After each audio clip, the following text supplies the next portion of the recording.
വയനാട് ലോക്സഭാ മണ്ഡലത്തിലും പാലക്കാട്, ചേലക്കര എന്നീ നിയമസഭാ മണ്ഡലങ്ങളിലും ഉപതിരഞ്ഞെടുപ്പ് നടക്കാൻ പോവുകയാണ്. കേരളത്തെ സംബന്ധിച്ചിടത്തോളം ഏറെ നിർണായകമായ തിരഞ്ഞെടുപ്പാണ് നടക്കാനിരിക്കുന്നത്.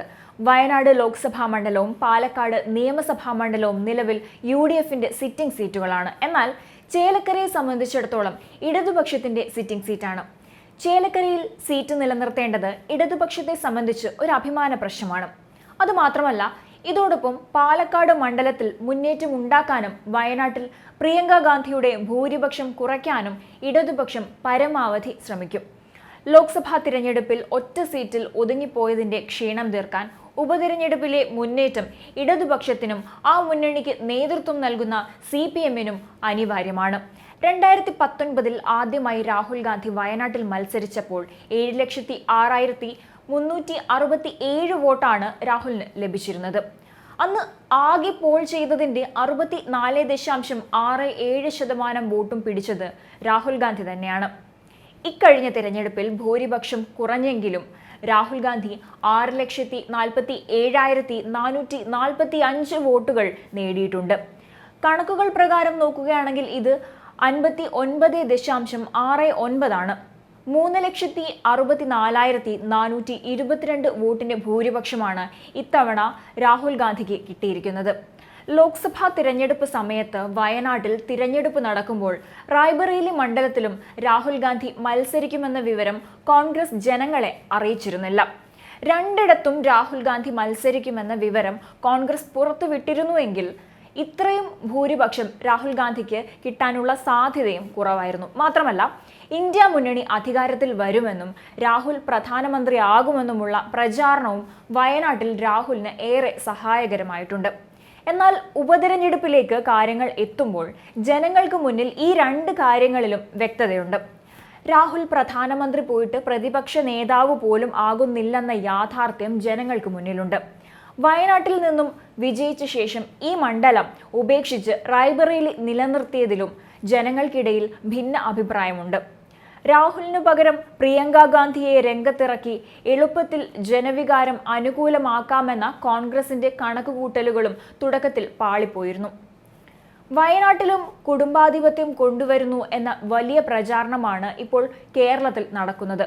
മാത്രമല്ല, പ്രിയങ്ക ഗാന്ധിയുടെ ഭർത്താവായ റോബർട്ട് വാദ്രയുടെ പ്രതികരണവും അദ്ദേഹത്തിന്റെ അധികാരത്തോടുള്ള താല്പര്യവും പ്രിയങ്ക ഗാന്ധിക്ക് എതിരായ വികാരമാണ് ജനങ്ങൾക്കിടയിൽ ഉയർത്തിയിരിക്കുന്നത്.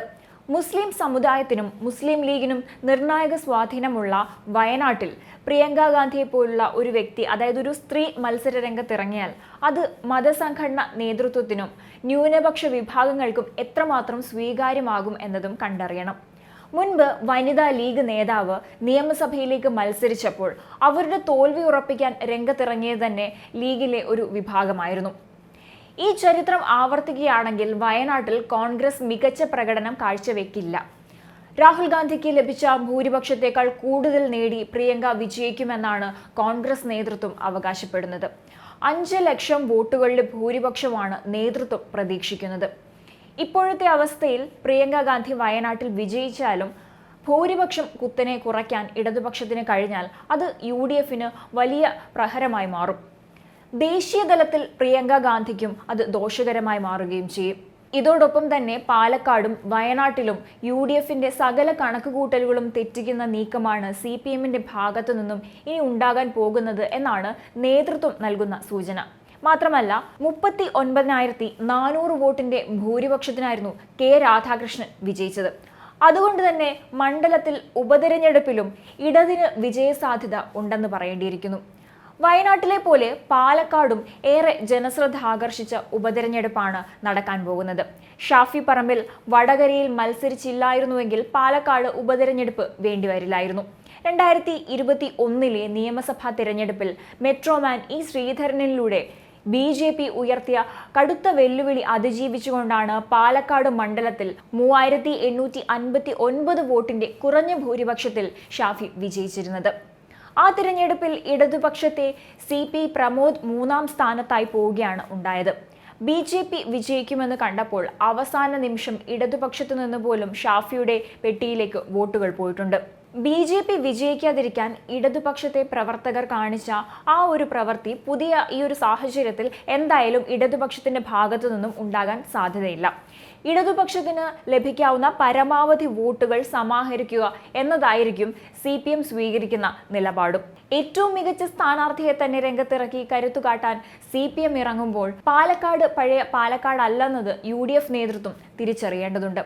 പാലക്കാട്ടെ ജനങ്ങൾക്കിടയിൽ ആഴത്തിൽ ബന്ധമുള്ള ഷാഫി പറമ്പിലിന് പകരം ആര് തന്നെ സ്ഥാനാർത്ഥിയായാലും അവർക്ക് എത്രമാത്രം വോട്ടുകൾ സമാഹരിക്കാൻ കഴിയുമെന്നത് വിജയപ്രതീക്ഷയിൽ നിർണായകമായിരിക്കും. പാലക്കാട് നിന്നും വടകരയിലെത്തിയ ഷാഫി പറമ്പിൽ സാമുദായിക വികാരം ഉയർത്തിയാണ് വിജയിച്ചതെന്ന ആക്ഷേപം CPMന് ഉള്ളതിനാൽ പാലക്കാട് പ്രഹരിക്കാൻ കിട്ടുന്ന ഏത് അവസരവും അവർ ശരിക്കും ഉപയോഗിക്കാൻ തന്നെയാണ് സാധ്യതയും. പാലക്കാട് മണ്ഡലം UDFന് നഷ്ടമാവുകയാണെങ്കിൽ വടകരയിൽ വിജയിച്ച് ഷാഫിയുടെ ആവേശവും അതോടെ കെട്ടടങ്ങും. കണക്കുകൾ പ്രകാരം ഇത്തവണ നടന്ന ലോക്സഭാ തിരഞ്ഞെടുപ്പിലും പാലക്കാട് നിയമസഭാ മണ്ഡലത്തിൽ 2ാം സ്ഥാനത്ത് BJP തന്നെയാണ് ഉള്ളത്. ഭൂരിപക്ഷത്തിന്റെ കാര്യത്തിൽ 9707 ലീഡാണ് കോൺഗ്രസിനുള്ളത്. ഇത് നിയമസഭാ ഉപതെരഞ്ഞെടുപ്പിൽ എളുപ്പത്തിൽ മറികടക്കാൻ കഴിയുമെന്നാണ് BJP പ്രതീക്ഷിക്കുന്നത്. പാലക്കാട് നഗരസഭയും കണ്ണാടി, മാത്തൂർ, പിരായിരി പഞ്ചായത്തുകളും ഉൾപ്പെടുന്നതാണ് പാലക്കാട് നിയമസഭാ മണ്ഡലം. ഇതിൽ പാലക്കാട് നഗരസഭ ഭരിക്കുന്നത് നിലവിൽ BJP ആണ്. മാത്തൂരും പിരായിരിയും ഭരിക്കുന്നത് UDFുമാണ്. കണ്ണാടി മാത്രമാണ് CPM ഭരിക്കുന്ന പഞ്ചായത്ത്. ശോഭാ സുരേന്ദ്രൻ ഉൾപ്പെടെ ഉള്ളവരെയാണ് പാലക്കാട് പിടിക്കാൻ BJP പരിഗണിക്കുന്നത്. ഉപതെരഞ്ഞെടുപ്പിൽ പാലക്കാട് നിയമസഭാ മണ്ഡലം BJP പിടിച്ചെടുത്താൽ അതിന് അവസരം ഉണ്ടാക്കി കൊടുത്തു എന്ന പഴി കേൾക്കേണ്ടി വരുന്നത് ഷാഫി പറമ്പിലും കോൺഗ്രസുമാണ്. ലോക്സഭാ തിരഞ്ഞെടുപ്പിൽ തൃശൂരിൽ BJP അക്കൗണ്ട് തുറന്നതും കോൺഗ്രസിന്റെ സിറ്റിംഗ് സീറ്റ് പിടിച്ചെടുത്തുകൊണ്ടാണ്. തൃശൂരിനു പുറമെ പാലക്കാട് കൂടി കോൺഗ്രസിൽ നിന്നും BJP പിടിച്ചെടുത്താൽ 2026 നിയമസഭാ തിരഞ്ഞെടുപ്പിൽ ഇടതുപക്ഷവും അത് കോൺഗ്രസിനെതിരെ ആയുധമാക്കും. ഇടതുപക്ഷത്തെ സംബന്ധിച്ചിടത്തോളം തികച്ചും അപ്രതീക്ഷിതമായ തിരിച്ചടിയാണ് ലോക്സഭാ തിരഞ്ഞെടുപ്പിൽ ഇപ്പോൾ സംഭവിച്ചിരിക്കുന്നത്. പാർട്ടി നേതാക്കൾ മുതൽ അണികൾ വരെ വലിയ നിരാശയിലാണുള്ളത്. പരാജയ കാരണം ചർച്ച ചെയ്ത് തെറ്റുതിരുത്തൽ നടപടികളുമായി മുന്നോട്ടു പോകാൻ തീരുമാനിച്ച് CPMന് തെറ്റുതിരുത്താൻ ലഭിക്കുന്ന അവസരമാണ് ഉപതെരഞ്ഞെടുപ്പ്. പാർട്ടി സിറ്റിംഗ് സീറ്റായ ചേലക്കര നിലനിർത്തുകയും വയനാട്ടിലും പാലക്കാടും വോട്ട് വിഹിതം ഉയർത്തുകയും ചെയ്താൽ അത് 2026 നിയമസഭാ തിരഞ്ഞെടുപ്പിനെ നേരിടാൻ പിടിവള്ളിയായി മാറുകയും ചെയ്യും. BJP അവരുടെ സംഘടനാ സംവിധാനം മുഴുവൻ പാലക്കാട് കേന്ദ്രീകരിച്ച് അട്ടിമറി വിജയം ലക്ഷ്യമിടുമ്പോൾ കോൺഗ്രസിനും UDF നേതാക്കൾക്കും ഒരേ സമയം പാലക്കാടും വയനാടും വലിയ പരിഗണന കൊടുത്ത് കേന്ദ്രീകരിക്കേണ്ടി വരും. പ്രിയങ്ക ഗാന്ധിക്ക് ഭൂരിപക്ഷം കുറഞ്ഞാൽ പോലും വലിയ നാണക്കേടാകും എന്നതിനാൽ വയനാട്ടിൽ അവർ സകല അടവുകളും പയറ്റുന്നതാണ്. പാലക്കാടും സമാന രീതി തന്നെയാണ് കോൺഗ്രസ് പ്രയോഗിക്കുക. പാലക്കാട് കൈവിട്ടാൽ 2026 കണക്കുകൂട്ടലുകളാണ് പിഴയ്ക്കുക എന്നതിനാൽ പ്രതിപക്ഷ നേതാവാണ് പാലക്കാട്ടെ പ്രചരണങ്ങൾക്ക് ചുക്കാൻ പിടിക്കുക.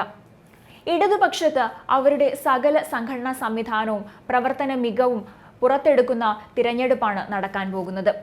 ഇടതുകോട്ടയായ ചേലക്കരയുടെ കാര്യത്തിൽ CPM വലിയ ആത്മവിശ്വാസത്തിലാണ് ഉള്ളത്.